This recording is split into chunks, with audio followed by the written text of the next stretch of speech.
Hello, everyone. I have Casey here with me, and I met Casey back in, 2017. It doesn't feel like it's been that long. So Yeah. we were both competing for Miss Veteran America, and so I had a great connection with Casey, and she is just a phenomenal woman. So I'm so glad that you are here today to share your story. So I'll turn it over to Casey, let her do an introduction, and then we'll go into your story. So here you go. Casey McCabe. So I enlisted in the U.S. Army while I was in college. I didn't really know what I wanted to do, and I didn't really, I couldn't figure out what I wanted to do with my life. So I wanted to join the military to use the GI Bill, go to college, the benefits and whatnot. I deployed to Iraq in 2010, came home in 2011. So I experienced military sexual trauma, which led to the pregnancy of my son. He's now 9 years old. He's an awesome little boy. And I ended up getting married, which was kind of impulsive. We were both dual military, so he was enlisted as well. After we were married, we decided I would get out. I would separate, so I received honorable discharge, separated. The plan was for me to go back to school and use the GI Bill. However, he became abusive. And so, I experienced domestic violence, and it got pretty bad, physical, emotional, verbal, like psychological, financially. And when I left, I separated and I filed for divorce. My son and I were homeless for about 9 months. And it was kind of tricky because I was living in Colorado. I was stationed at Fort Carson. And so we had to wait until we had the separation agreement and we signed the paperwork.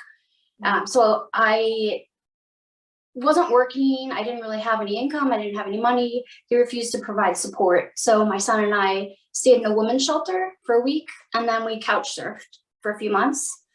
And now I work full-time for the National Park Service. I absolutely love my job, park ranger, not in the typical sense because I don't work with visitors. I kind of work behind the scenes. I'm part of the administration division. So I am the property and fleet manager for the National Mall and Memorial Parks in Washington, D.C. It's similar to what I did in the military. I was Signal Commo, so I was the communications property manager. So working full time. My son is 9 years old, as I had said. He was recently diagnosed with autism. So he's high functioning, but it's very stressful.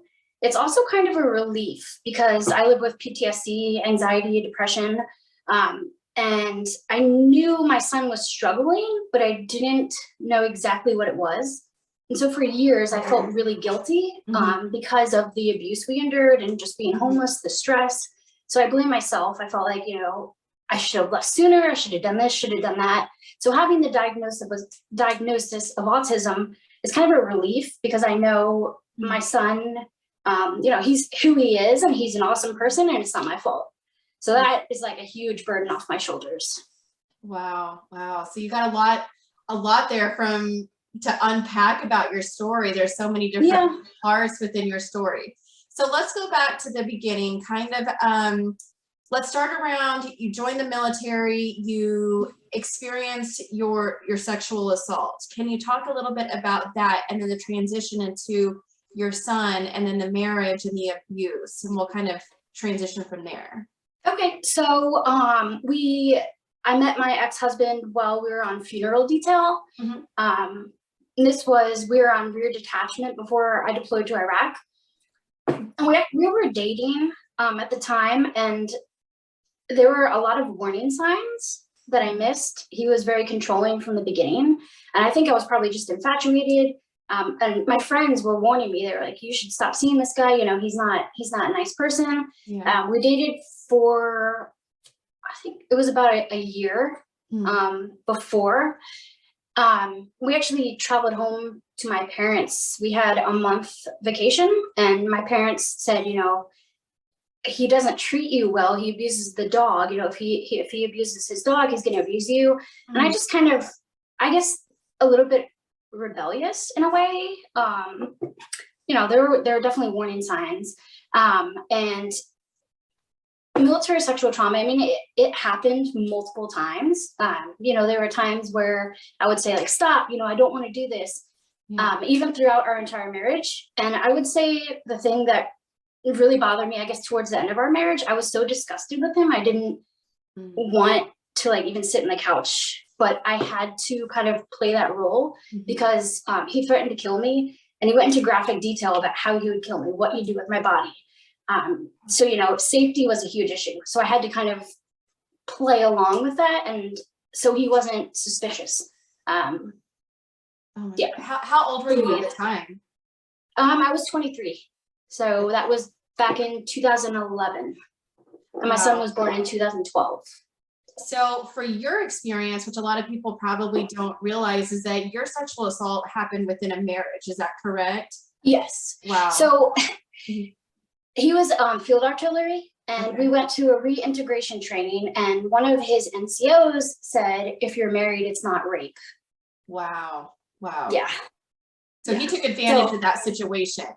Yes. Wow. And I feel like that's kind of a military mindset, and you know, just you were in the military, I'm sure you understand that. So unfortunately, that's something as females and males we have to deal with.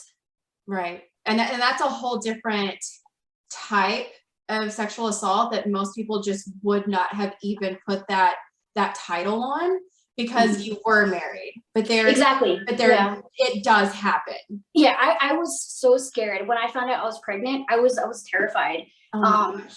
Yeah, and you know, just I think that's why I didn't leave, because I was like, yeah, I'm kind of stuck in this situation. Right. And in your mind, did you realize at the time that that's what it was, that it was sexual assault, that you were being abused? I didn't even realize, you know, I didn't even realize it was domestic violence until a couple of years ago.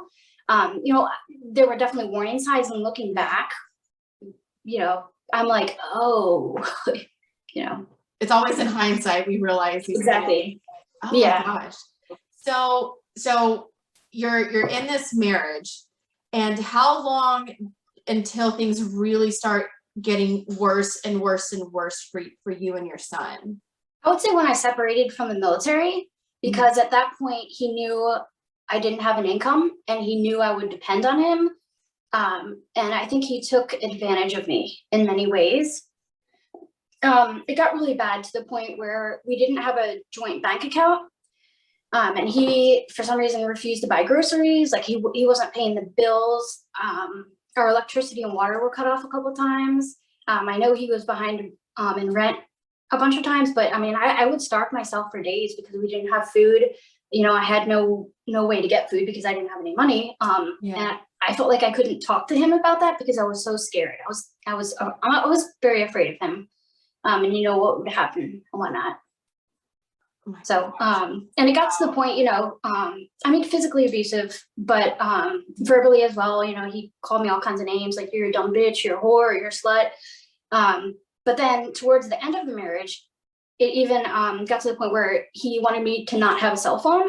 And so, like, he started controlling me, like, you can't see your friends, you can't leave the house, you can't do this, you can't do that. And he was actually arrested for domestic violence one night. I mean, we had both been drinking, there was alcohol involved, but he wanted me to have sex with him, and I said no. And that was the first time I ever stood up to him. He got really, really angry. He broke a vase, he punched a hole in the wall. I ended up locking myself in the bathroom. I didn't have my phone because he took my cell phone and threw it against the wall. Luckily, we had some friends over and someone called the police because they heard him yelling at me. And looking in hindsight, I'm like, I probably shouldn't have done that because my son was sleeping in the basement, and I just feel like I made the wrong move. Like I should have, you know, gone to my son. And then another night, he had a loaded gun. He told me he wanted to kill me, but then he ended up turning, you know, I guess turning the gun on himself, and he threatened suicide a bunch of times. And Good Lord. What was it, do you feel like, at the moment where he was threatening you, like threatening to kill you anyway, what was it, do you feel like, that escalated to that point? Do you remember that situation? I think that I started to stand up for myself, and he noticed that, and he was aware of that, and he wasn't happy. Because it's all about the power. You know, he wanted to have this power over me and control me. And once he realized, you know, hey, you're thinking for yourself, you're trying to make decisions for yourself, he didn't like that at all. Gosh. And how long were you guys married for before you finally separated? Almost 2 years. Okay. So you said it was right off from the bat. you noticed some of those warning signs. What were some of those signs that you recognize now? Yelling at me. And then also when I was pregnant, he would go out with his friends and like not come home for a day or two. I have no idea what he was doing. I also, yeah. Jeez. He was just completely manipulative. Yes, exactly. And just gaslighted, I'm sure, you name it, the typical traits of an abuser. Yeah. Wow. So you're at the point now you stand up for yourself. What happens whenever you finally decide to leave? What was that situation like? So I left. He was in the field for military training for a week, or I'm sorry, for a couple of days. So I left when he wasn't home. Wow. I literally just took my son and left, and I didn't bring any clothes. I didn't, I had my wallet, I think. We went to a women's shelter, a homeless shelter. And it was really hard because when we got there, I ended up having to wait in processing him for a room. And I remember my son was hungry and I didn't have any food, and they were very accommodating. They ended up bringing us cereal, but it also kind of feels like a blur because I know I was depressed at the time, and I feel like I was just going through the motions.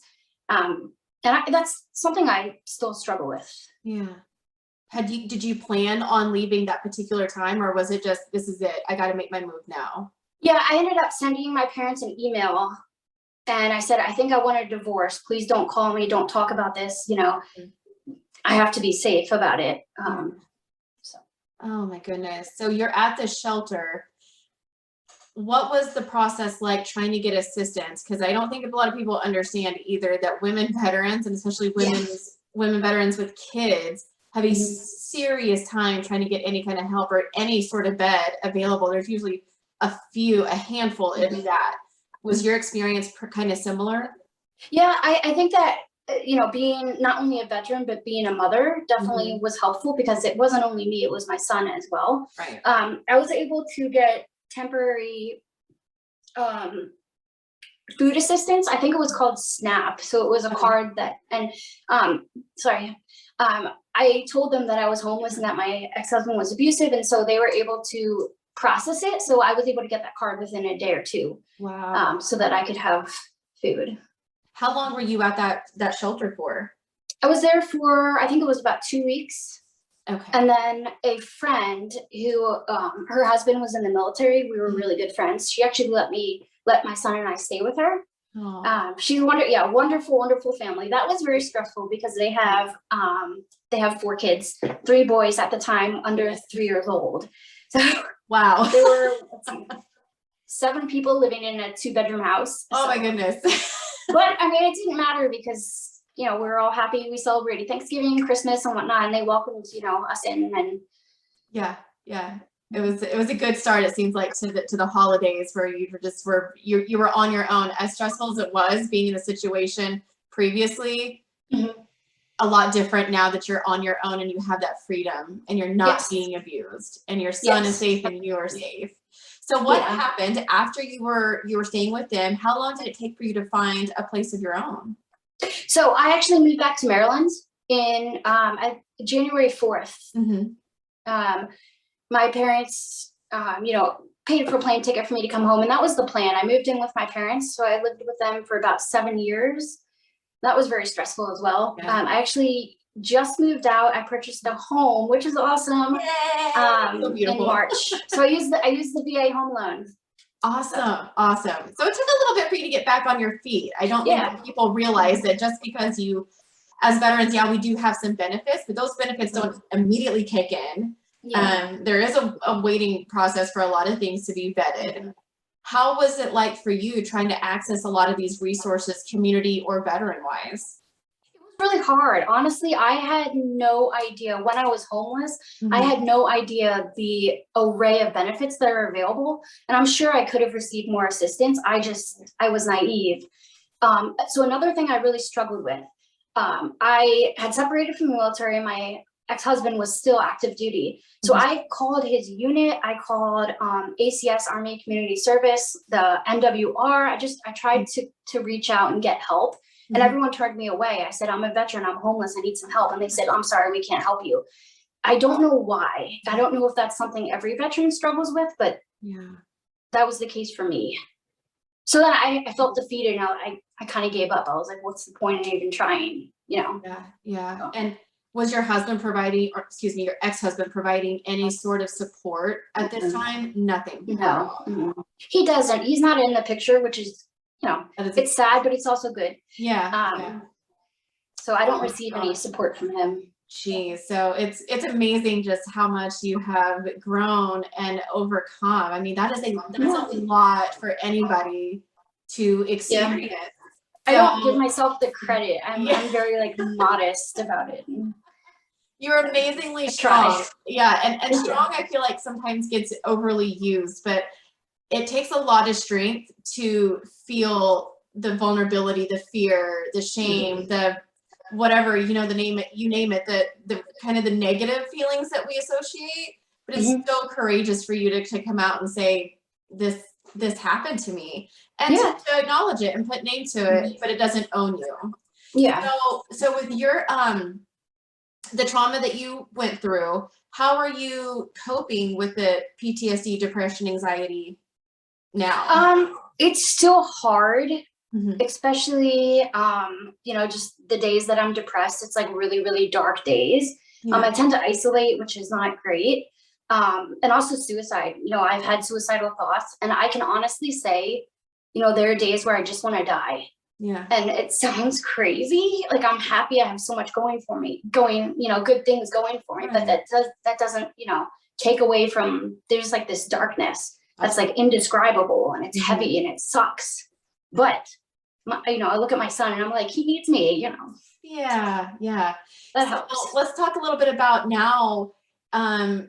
Your son is amazing, by the way. He's such a resilient little Thank boy. you.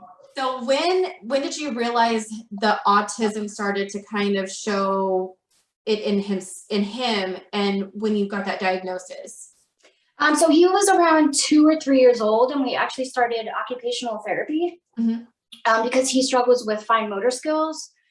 And so I had thought for a long time that it was anxiety, PTSD. Gotcha. And so when COVID happened, I decided to seek out a therapist.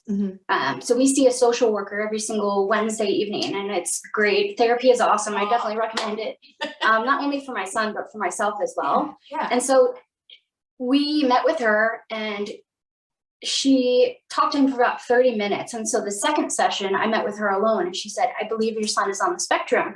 And at first I was like, no way, you know, I don't see that at all. Right. But so I had him officially tested. He went in for 2 days. I think it was about 8 hours. So he did receive an official diagnosis. And so thinking about the criteria, I realized that he meets every single, you know, checkbox. Like he doesn't make eye contact, repetitive behaviors, routines, sensory issues, you know, with clothing and whatnot. And looking back, I'm like, it makes sense, you know, it clicks.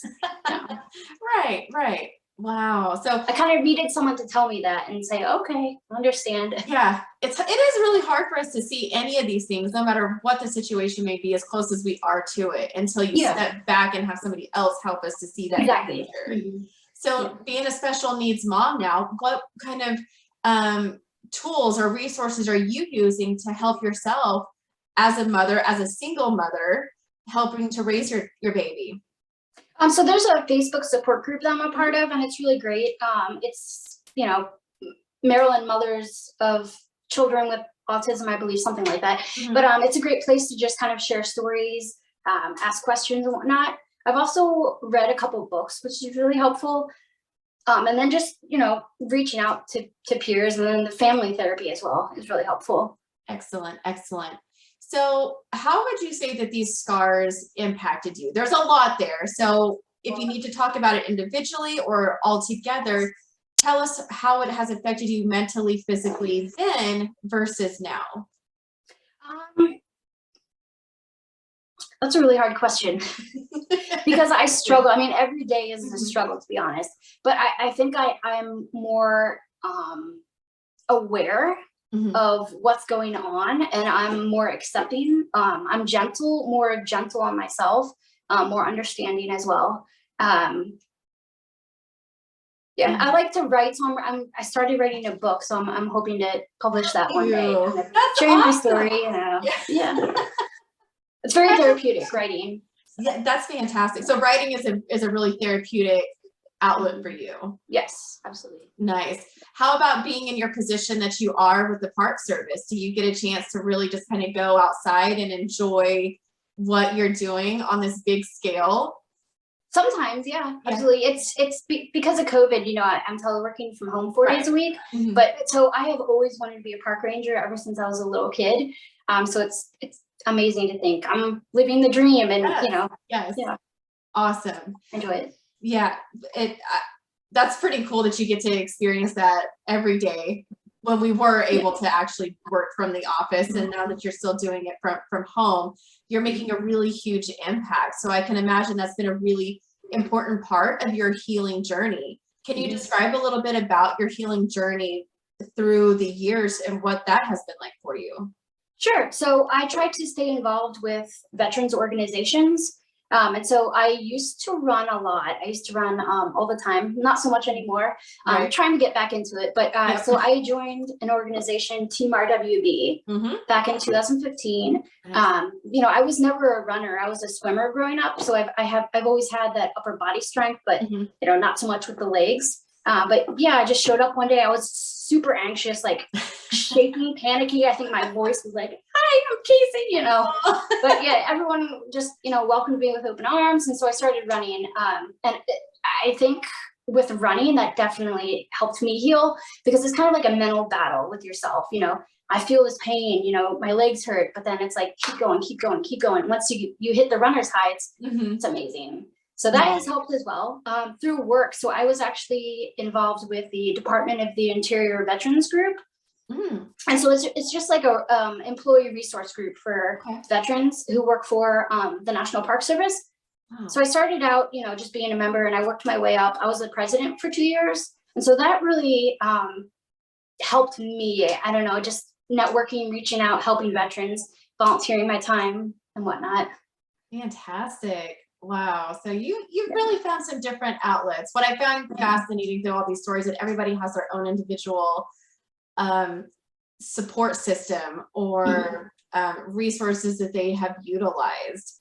What would you give somebody in your situation who is maybe trying to seek help, not really sure if they want to yet, or they may be in that position where I've made that decision to either escape this abusive relationship, or I need help with my special needs child? What kind of advice would you give somebody? I would say reach out to someone. It doesn't matter who it is. There's always someone who will listen to you. And so when I was, fresh on my journey of leaving my ex-husband, I tend to be really quiet and just keep to myself. And that was really hard, because it was like, I'm so lonely, but I was like, I need to start putting myself out there. Otherwise I'm going to be miserable forever. And so just get yourself out there. Like, just show up is kind of my motto. Just show up, even if it's hard. I mean, there's days where I don't want to leave the house, but I kind of have to force myself to do it, because I know it's worth it. And I know I always feel better at the end of the day. Absolutely. And just, find a group, Just do something, whatever. Yeah, exactly. Just show up, Absolutely. That's even if it's hard, trust me, you'll feel better. I promise. Oh yeah, it's always going to be hard. Taking that first step is always really difficult, really difficult. So what message or takeaway would you want somebody to have of your scar story? I would say that broken is beautiful. All of us have our own scars, and my scars might not be physical, and you can't see my scars, but that doesn't mean they aren't there and they don't exist.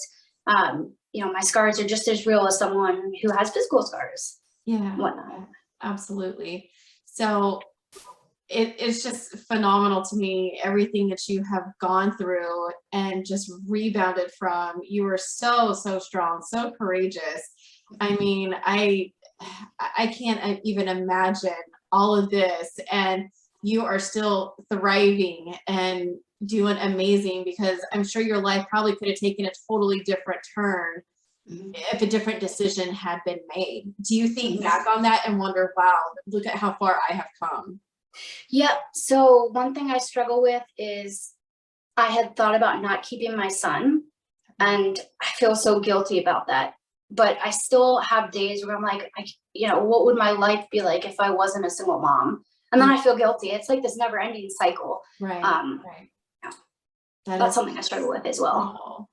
So there's still a lot there that you're working through, because it's not just this happened and now I'm seeking help for it. It's an every day is a step, and every day is a struggle. And you may take 5 steps forward one day and take 100 steps back.